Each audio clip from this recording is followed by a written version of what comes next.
del libro, Luis Alfonso Mena, es periodista, abogado de la Universidad Libre, especialista en Derecho Administrativo de la Universidad de San Buenaventura, magíster en Historia de la Universidad del Valle, ha sido docente universitario y periodista con más de 30 años de ejercicio en la profesión en diversos medios de comunicación.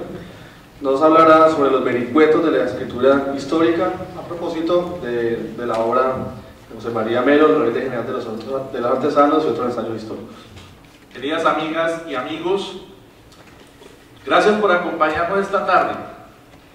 Les agradezco sobremanera el haber venido a conocer a un nuevo hijo de nuestra familia, José María Melo, el Rebelde General de los Artesanos y otros ensayos históricos. Quiero confesarles que pensé mucho el formato de presentación de este nuevo vástago, porque eso es un libro, un hijo, que se ama tanto como a uno de carne y hueso, porque nace de nuestros amores entrañables con las letras, con las ideas, con las indagaciones, las inquietudes, los sueños y las búsquedas. Lo pensé mucho, les decía, porque sé que a la gente le gusta más cuando las presentaciones de los libros son charladitas, con el autor contando anécdotas y diciendo cómo escribe, cuándo se le apareció la musa, dónde prefiere escribir, etc. Les juro que lo pensé mucho e incluso lo consulté varias veces con uno de mis hijos, con Santiago, a quien le llevo 36 años de ventaja en el camino de la vida y a quien suelo acudir no solo por aquello de que siempre es mejor tener en cuenta una segunda opinión, sino para estar sintonizado con los jóvenes de hoy, que algunos llaman millennials, los nacidos entre 1981 y 1996, pero principalmente para nutrirme de su aguda percepción de las cosas y de los hechos. Pero terco, como casi siempre, no le hice caso a su recomendación de improvisar una charla. Y heme aquí leyéndoles estas palabras. Mi padre decía que él se expresaba mejor escribiendo. Soy testigo de ello. Guardo aún los textos que nos escribía a sus hijas, dos de las cuales me acompañan, Lucero y Alma. Hijo, y a su querida esposa, nuestra madre Mercedes, con una bella caligrafía acompasada, como las notas de los instrumentos que interpretaba con maestría y una sintaxis casi perfecta. Luego de su partida, el 9 de marzo de 2011, logré llenar 3 cajas con sus cartas, telegramas, poesías y partituras musicales para escribir su historia, la de un músico de los de antes, de la que ya hay un texto breve publicado a manera de semblanza, con una entrevista y muchas imágenes. Así que heredé de mi padre su amor por la escritura, que lo llevó incluso a iniciar la redacción de un diccionario de la música, que nunca terminó, y que escribía a mano en pequeños cuadernos marca Norma, grises, sentado a un escritorio puesto contra una ventana en una casa esquinera del barrio Libertadores de Cali, por allá en la década de los años 70 del siglo XX, cuando las perspectivas de la comunicación mágica de hoy solo se podrían vislumbrar como ciencia ficción en el reloj con señal en vivo de Dick Tracy, el investigador de historietas hoy desaparecidas. Pienso, como mi padre, que para precisar y no divagar es mejor escribir. Escribir es un arte, pero también es un acto de responsabilidad. En su ejecución, el cerebro desarrolla en tiempos inasibles miles de procesos para lograr convertir en letras las ideas que giran veloces a lo largo de los quiebres densos y múltiples de esa máquina maravillosa de los humanos, a la vez archivo gigante de información e ideas y propulsor insustituible de caracteres significantes. Pero el acto de escribir va más allá. Nos sitúa en el terreno contradictorio de la profundidad y de la síntesis, del detalle que brinda la investigación y de la concreción a la que obliga la vida de hoy, cada vez más audiovisual, con auditorios nada dispuestos a soportar la extensión, ni hablada hablada y escrita. Vivimos en una sociedad que marcha a la carrera, o que otra cosa son los WhatsApp, y que no quiere leer sino ver, que no quiere pensar sino mirar. Por eso hoy es doblemente vigente el eslogan de la revista Alternativa que circuló en nuestro país entre 1974 y 1980. Empezar a pensar es empezar a luchar. Pero, como el salmón nadando contra la corriente, hay unos seres extraños que insisten en escribir, en poner en moldes lo que piensan, tercos, obstinados, minoritarios, ilusos, que procuran hacerlo bien. De ese grupo hago parte.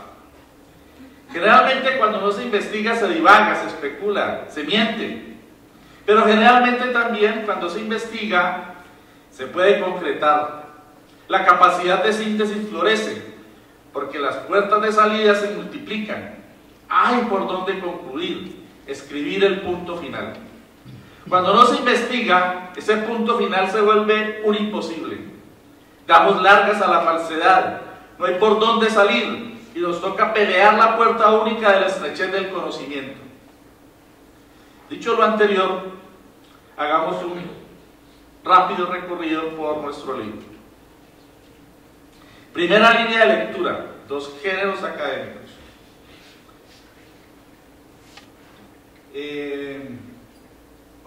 Vámonos pasando desde el principio. Este libro es, entre otras cosas, un ejercicio de escritura, como bien lo planteaba el querido profesor Alberto Ramos, producto de un año dedicado a leer y escribir en la maestría en Historia de la Universidad del Valle, en el marco de 2 géneros académicos, el ensayo y la reseña. Esta es la primera línea en la que podrán leer mi libro, la de los géneros más pertinentes y utilizados en el ámbito académico, el ensayo y la reseña, aunque hoy también se habla de otros, en papers, y bueno, hay evolución en ese sentido de los géneros. Y en tal sentido el libro puede tener una vocación o aproximación pedagógica, como todos los libros que he estructurado hasta hoy a lo largo de mi vida de periodista, de abogado, docente y ahora, como dijera el colega Jorge Manrique de la Universidad Javeriana en una reseña que anticipó y me regaló el 24 de diciembre. 24 de diciembre me la envió casi a las 12 de la noche. Yo no sé si él quería decirme que era su regalo de Navidad. Es una reseña que él escribió sobre mi libro en un portal que edita él desde la Universidad Javeriana y me citó. Dice que estoy en modo historiador. Todos mis libros tienen ese tono. Procuran aportar a los que vienen y quieren tener unos referentes de escritura. Esos son el Manual de Estilo de la Redacción del País de 1996, el Manual de Derecho para Periodistas de 1999, Descifrando Huella y Periodismo del Mimógrafo al Ciberespacio de 2010, y José María Melo, el Rebelde General de los Artesanos y otros ensayos históricos de 2018. Los 2 primeros, manuales de normas y estructuras de redacción y de derecho. El tercero, además, es una selección de 111 textos, compendio de mi producción periodística durante casi 3 décadas de periodismo, presentados a través de capítulos dedicados a cada uno de los géneros periodísticos: noticias, entrevistas, crónicas, reportajes, perfiles, testimonios, semblanzas, análisis, informes, columnas de opinión, etc. José María Melo, el Rebelde General de los Artesanos y otros ensayos históricos procura también ese tono metódico, pedagógico si se quiere, construido en primer lugar precisamente con ensayos, esa modalidad de la escritura en la que el autor despeja una hipótesis sobre un problema, fenómeno, hecho o persona con base en la investigación previa efectuada en documentos, testimonios, archivos, indagación en suma que finalmente le proporciona la competencia para hacer un planteamiento novedoso, para descubrir y hacer revelaciones, y en el que intenta igualmente hacer un aporte conceptual y ejercer cierta libertad de estilo en la presentación final de su texto. En su segunda parte, este libro se desenvuelve en el género de la reseña.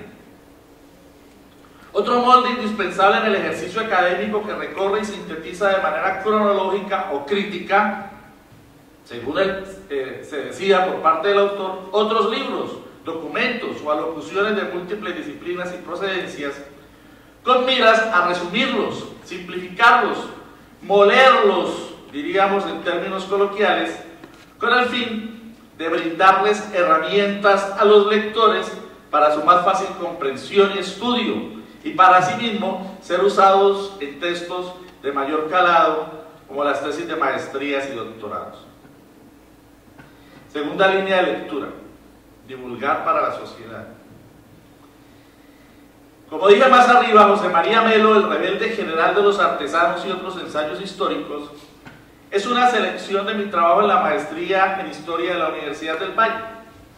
He defendido siempre que lo que se produce en las universidades debe estar en función de que le sirva a la sociedad para que contribuya a su información, al debate y ojalá al conocimiento. No creo en la academia divorciada de la sociedad, ni en lo que hacen sus estudiantes y profesores sea para los anaqueles o para simplemente optar a títulos o a puntajes de ascenso en los escalafones docentes. No creo en la producción para círculos reducidos de sabios. Creo que nos debemos a la sociedad, compuesta por millones de seres que esperan de quienes en este modelo excluyente han podido de alguna forma acceder a las esferas superiores de la educación y esperan que les retribuyamos, al menos compartiéndoles lo que hemos investigado y escrito. Los empeños de los entes individuales y de las instituciones globales tienen el deber de proyectarse hacia la sociedad y en tal sentido procurar que aquello que producen la nutra y le sirva a sus procesos de educación, formación y concientización crítica, decimos en la introducción de José María Melo, el rebelde general de los artesanos y otros ensayos históricos. En esa dirección marcha este libro: selección de textos investigados y escritos con el mayor rigor posible en un periodo de mi vida, 2009, cuando, liberado de las restricciones temporales que nos imponía el diarismo en el periódico El País, de donde salí en 2007 por divergencias editoriales, pude regresar a la universidad, ya no como docente, sino como aspirante a magíster. Los textos que encontrará en este libro han sido evaluados por el ojo crítico del profesor Alberto Ramos Garmiras, doctor en Ciencias Políticas, constitucionalista e historiador, a quien agradezco el esfuerzo y el impulso a la difusión de esta antología, que además es autor del prólogo y nos ha dedicado con su magistral exposición de hoy sobre la verdad en relación con la contribución internacional en nuestra independencia de 1819. Nos ha deleitado con esa magistral exposición. Tercera línea de lectura: ¿qué dicen los ensayos? Hay aquí en este libro 16 textos sobre una variedad de temáticas, tiempos y espacios históricos reunidos en dos partes. La primera, la de los ensayos, y la segunda, la de las reseñas, todos ordenados cronológicamente tal como se iban escribiendo. En los tres primeros ensayos, pongamos el resumen ahí, los tres primeros ensayos, hacia atrás, con lo muevo desde acá.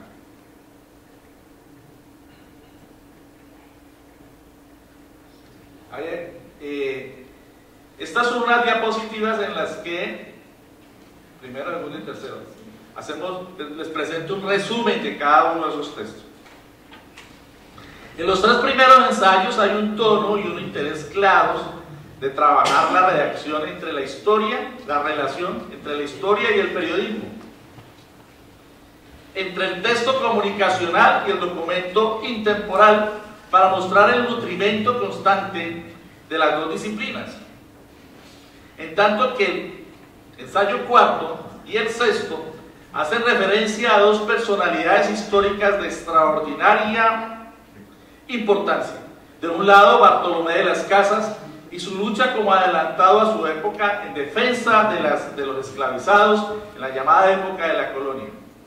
Y de otro lado, el general José María Melo, el rebelde general de los artesanos, cuya historia, muy poco estudiada y menos conocida en Colombia, es evidencia de que ya en los albores de la República, un hombre que había bebido en los manantiales de las teorías del socialismo utópico de Charles Fourier y de Henry Saint-Simon en Europa, asumía el poder en representación de fuerzas subalternas.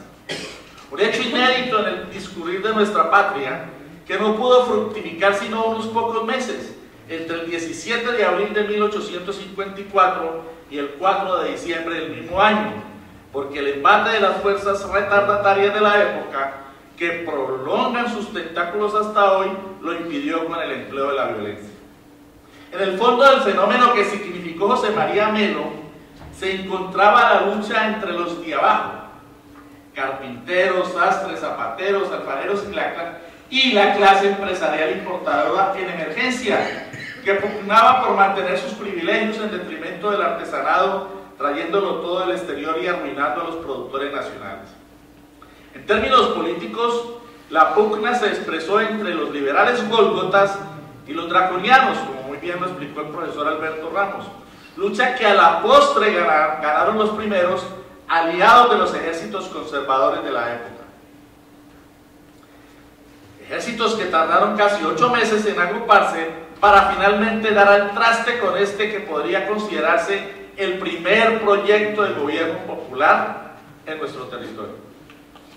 Vale la pena destacar que en el ensayo sobre Melo, que da el título al libro, se pone de relieve un hecho poco conocido y muy relevante hoy, a propósito del debate sobre el supuesto aporte de los padres fundadores de los Estados Unidos a nuestra independencia, planteado por el presidente Iván Duque en un arranque de ayección y sumisión inaudito ante el secretario de Estado y el director de la CIA, Mike Pompeo, el 2 de enero de este año de 2019 en Cartagena. Se trata del papel jugado en 1854 por la representación diplomática norteamericana en la Nueva Granada, que contribuyó a la creación de un gobierno provisional con sede en Ibagué, hasta donde se trasladó el vicepresidente Ovaldía y que contó con el reconocimiento del vocero gringo, Mr. Green. Una clara maniobra muy al estilo estadounidense para sabotear el naciente gobierno de Melo. Cualquier parecido con lo que está ocurriendo por estos lares y vecindades seguramente no es pura coincidencia. Más bien diría que es la aplicación de un método repetido por la potencia imperial norteamericana contra los pueblos a lo largo de la historia. Si bien se dice que la historia no marcha en círculos, que se repite, se repite. Luego de ser expulsado de su patria por el contragolpe de las élites bipartidistas, con la ayuda intervencionista, como hemos dicho, de la legación estadounidense de la época, el general José María Melo recorrió Centroamérica, defendiendo ideales revolucionarios, y fue fusilado en México cuando compartía la causa de Juárez. Dilucidar el alcance histórico de un hombre como Melo resulta una tarea tan compleja como apasionante y necesaria para la historia colombiana. El desconocimiento de su trasegar y su ocultamiento por parte de la escuela oficial refleja la crisis en la que se debate la enseñanza de la historia de nuestro país, vista por el Estado casi como un lastre y desarticulada so pena de ser proscrita del pensum en la formación secundaria. Este texto ensayo se propone hacer visible y rescatar el aporte de Melo a un periodo crucial de nuestro devenir, y es solo el comienzo de un estudio a fondo de su vida, de su lucha al lado del ejército libertador y luego de las clases explotadas, y su incursión posterior en las bregas internacionalistas en Costa Rica, en Nicaragua, en México, hasta ser considerado por algunos como el primer Che latinoamericano. Los otros textos de la primera parte de mi libro son ensayos de historia política, el quinto sobre la historia económica y el escenario de identidades, y el séptimo un análisis comparado de los expresidentes Alberto Fujimori del Perú y Álvaro Uribe de Colombia y sus afinidades autoritarias, bonapartistas y neopopulistas. Me detengo sobre este último ensayo que podríamos situar en lo que se denomina historia del presente, por la vigencia que conserva. Por lo menos en 10 ítems se puede establecer una clara comparación histórico-política entre los gobiernos del expresidente Fujimori 1990-2000 y el mandatario Uribe 2002-2010. Nuevos paralelos y diferencias también podrán aparecer en la valoración que haga la historia de sus presidencias. Fujimori ya fue juzgado por crímenes de Estado. ¿Qué pasará con Uribe? Seguramente esta respuesta no le corresponde a la historia, pero sí a la ciencia política. Hay quienes sostienen que a pesar de su popularidad, la fuerte tradición bipartidista terminará imponiéndose a través de pactos consociacionalistas, un término bastante complicado que parece un trabalenguas, pero no lo es. El consociacionalismo es una teoría formulada por el politólogo holandés Arend Lijngaard y retomada por el sociólogo latinoamericanista estadounidense Jonathan Harlin. Estaremos en presencia de una reedición de ese concepto que es finalmente el pacto entre las élites para salvar el establecimiento. Estaremos en presencia de el inicio de un régimen distinto tipo PRI, roto hoy afortunadamente hoy en día por el sorprendente Andrés Manuel López Obrador. Los dos ensayos anteriores escapan a los conceptos clásicos de la historia, que recomienda una distancia no menor de 30 años entre los hechos o fenómenos estudiados y la época de investigación y redacción de los mismos. Ellos se aproximan más al análisis sociológico y político. Los incluimos en este libro como parte de un esfuerzo por trabajar la llamada historia del presente. Cuarta línea de lectura, ¿qué dicen las reseñas?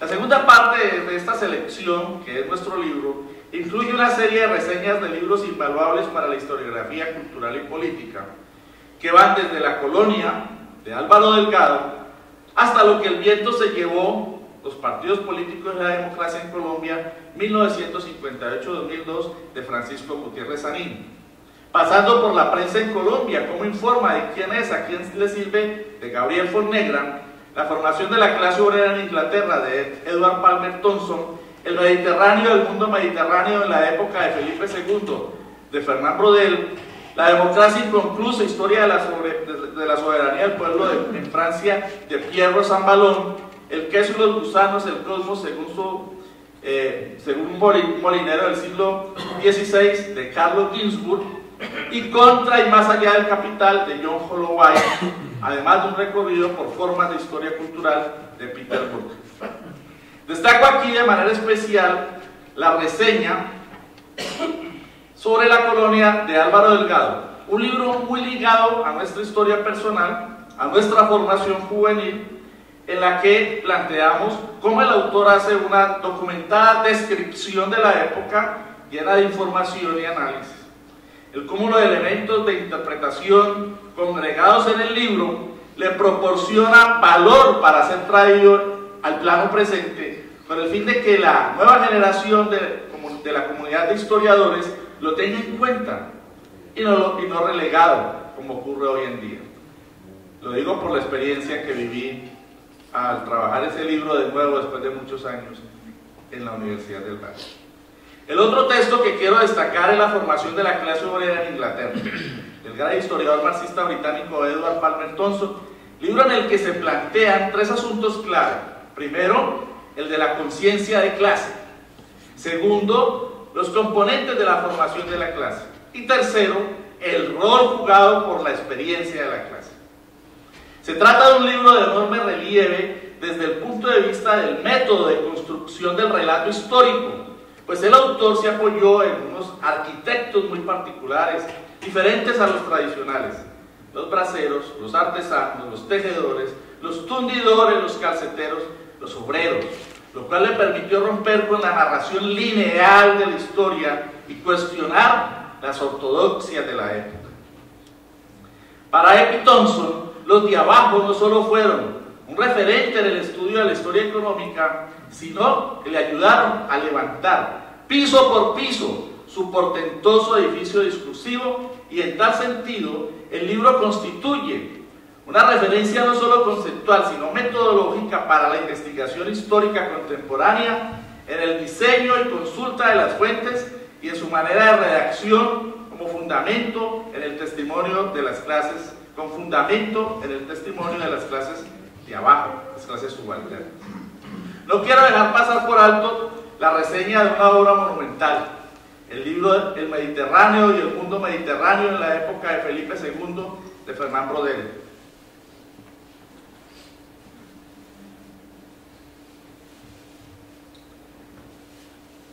Se trata de una obra que se puede leer en tres direcciones. Una, la de los tiempos en la historia, en la que el autor defiende casi hasta el determinismo su teoría de la larga duración, es decir, una historia a punto del inmovilismo. Dos, la del universo erigido en torno de ese espacio líquido lleno de trazos de las vicisitudes humanas que es el mar Mediterráneo en el siglo XVI. Y tres, la de las lecciones derivadas del uso de un cúmulo demoledor de fuentes, cuyo cruzamiento constituye en sí mismo todo un estudio. Del texto surgen numerosos interrogantes sobre el enfoque empleado en el análisis de la época historiada y acerca de la proyección a hoy del método utilizado. Pongo de relieve igualmente la reseña del libro de Gabriel Fonnegra, La prensa en Colombia, en el que se examinan las pistas más importantes de la historia del periodismo colombiano desde los albores del siglo XIX hasta principios de los años 80 del siglo XX, para sustentar una acerba crítica a la concentración de la propiedad de los medios impresos y a la falta de libertad de prensa. La reseña de este libro concatena con los tres ensayos iniciales dedicados al estudio de la relación entre el documento periodístico y el documento histórico, una línea transversal en esta selección derivada de nuestros intereses intelectuales primigenios, el periodismo y la historia, además del derecho. También vale destacar la reseña a propósito del libro Contra y más allá del capital del filósofo irlandés John Holloway, según el cual al movimiento social alternativo solo le queda meterse por los intersticios del capitalismo como el fluir del río que se rompe contra las rocas.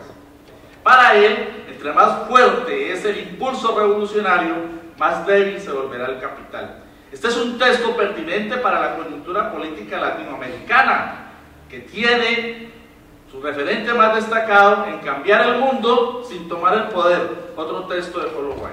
En fin, con estos ensayos y reseñas pretendemos simplemente compartir el esfuerzo de un año de aproximaciones a temáticas y autores vitales en el proceso de formación de historiadores.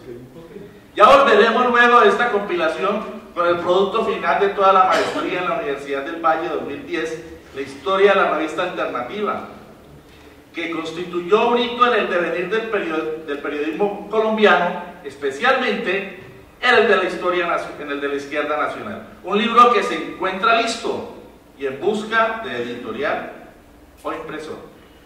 Quiero agradecer de manera especial a mi hijo Gabriel Jacobo Mena Cárdenas por su acompañamiento paciente en todo el proceso de diseño y montaje de las artes finales de este libro, a partir de su percepción de las técnicas y poniendo su buena voluntad a pesar de su inexperiencia en la composición gráfica.